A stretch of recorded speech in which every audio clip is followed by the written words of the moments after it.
Okay, hi guys. So I thought I would share a little bit about my wargaming books and my RPG books because I moved into the new place. If you're a regular viewer, I've been talking about this for a little bit, but I'm still not quite done. Still things to do, but I thought I'd just share my shelf because I finally got these back from my parents' house. I thought I'd just share. So over here I've got all my RPG books. I don't really do a lot of RPG actual gaming.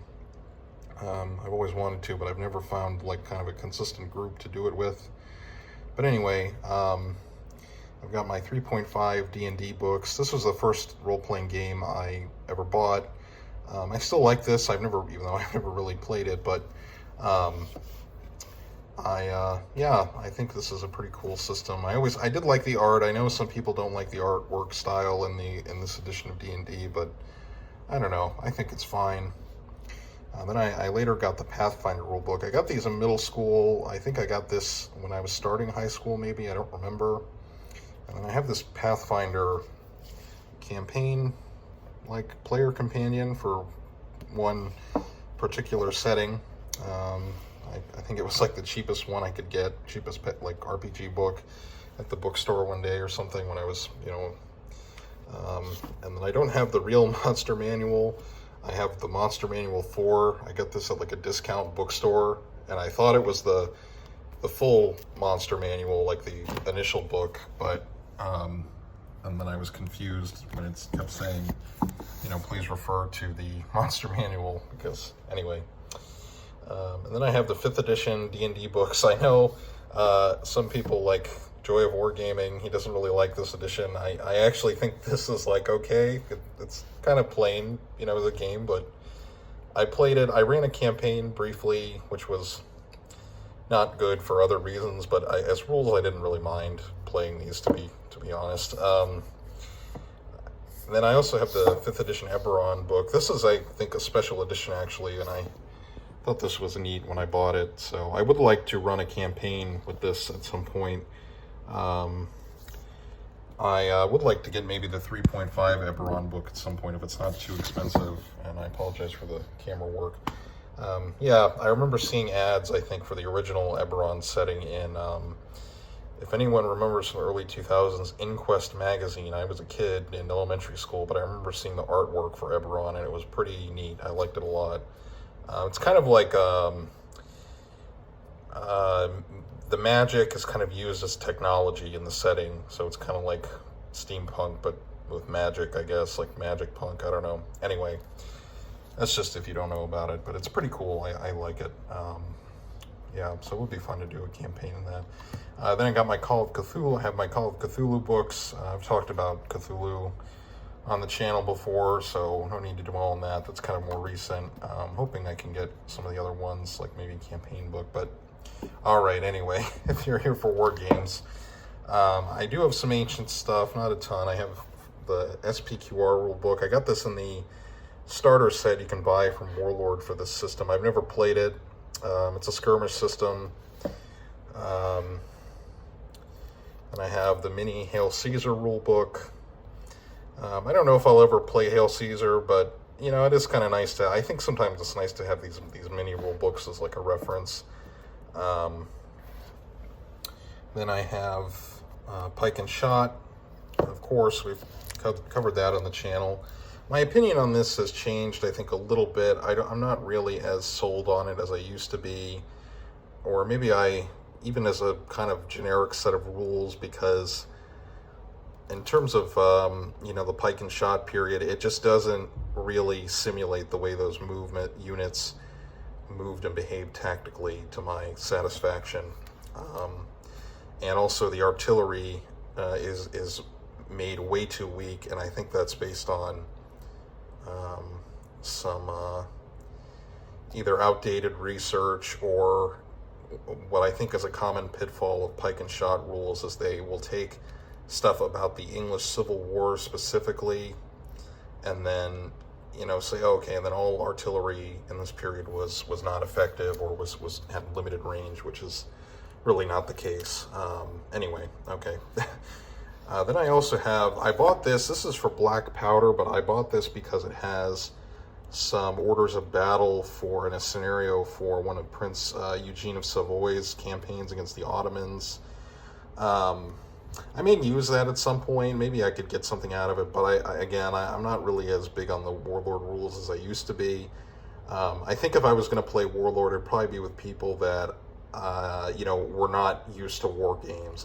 I think that's what I would use those rules, because they're pretty easy to pick up and play. And they do have some scenarios. The Pike and Shot book also does have Ottoman and Polish lists.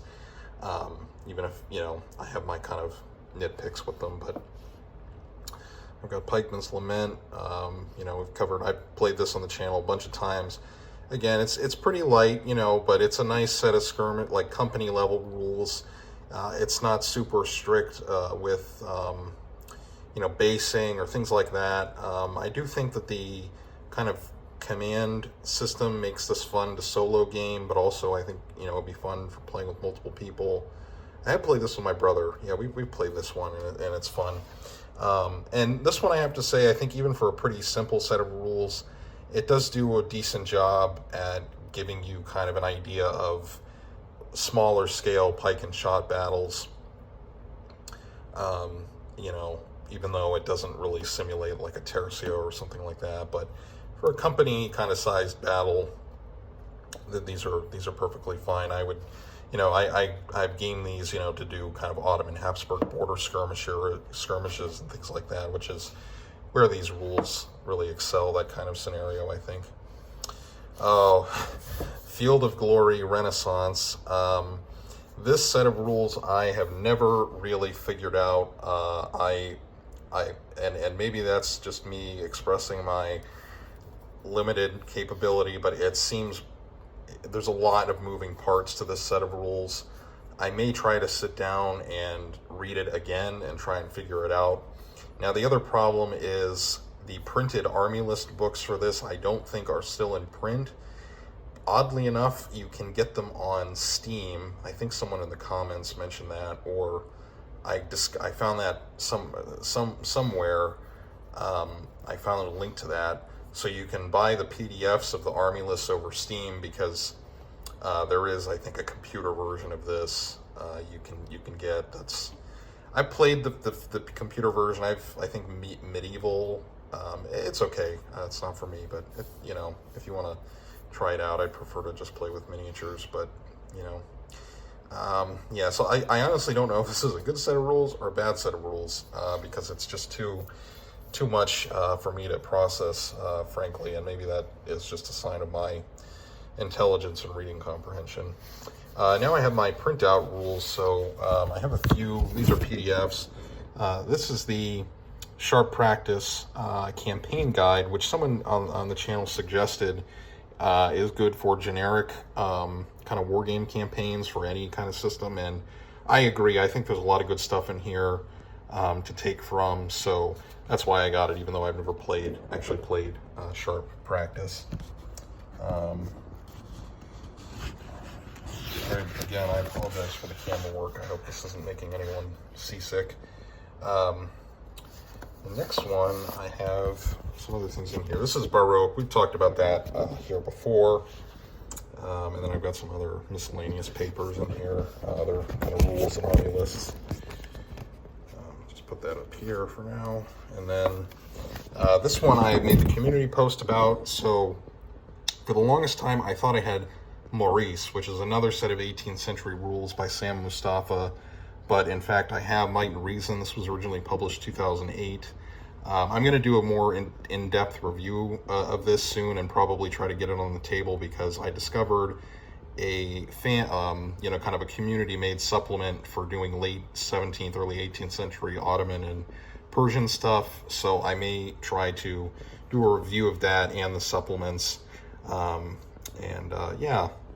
And I don't think this one requires cards. I think his other rules do, but I'll have to reread it and refresh myself. And then this is, that's Sharp Practice.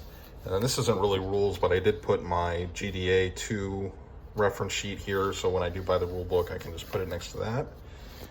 This is Battle Group for World War II. I did a review on this a few years ago. And I I have the Battle Group. This is the Market Garden book, campaign book. And then I do have my kind of other, I kind of grouped this sort of in time period. I've got Flames of War. I'm not going to dwell on some of these games too much because there's, you know, not much to say. I mean, there's a lot, these are pretty popular and well known, but got Flames of War. This is, I think, this is the latest Flames of War, I think, unless they've been a new edition in the last couple of years. Second edition Bolt Action. I've got my British Army book, and then all my Warhammer stuff. I don't really do Warhammer anymore. I do have the Siege of Vrax books because this is just an awesome narrative, awesome campaign book. I really miss these Forge World campaign books because these had like a lot of verisimilitude when they wrote these, and it feels like, you know, a realistic military campaign. And this was also written by the same author that did Battle Group, so it kind of makes sense that he was more of a historical gamer. So that's what I've got on the shelf. I hope you like the tour. I'm not really going to cover these. I mean, this is Warhammer, you know, everybody knows about that. But I hope you thought this was kind of fun, a lot of memories with these books, and, you know, collection. I hope the collection grows. So thanks for watching, guys, and I'll talk to you all in the next video.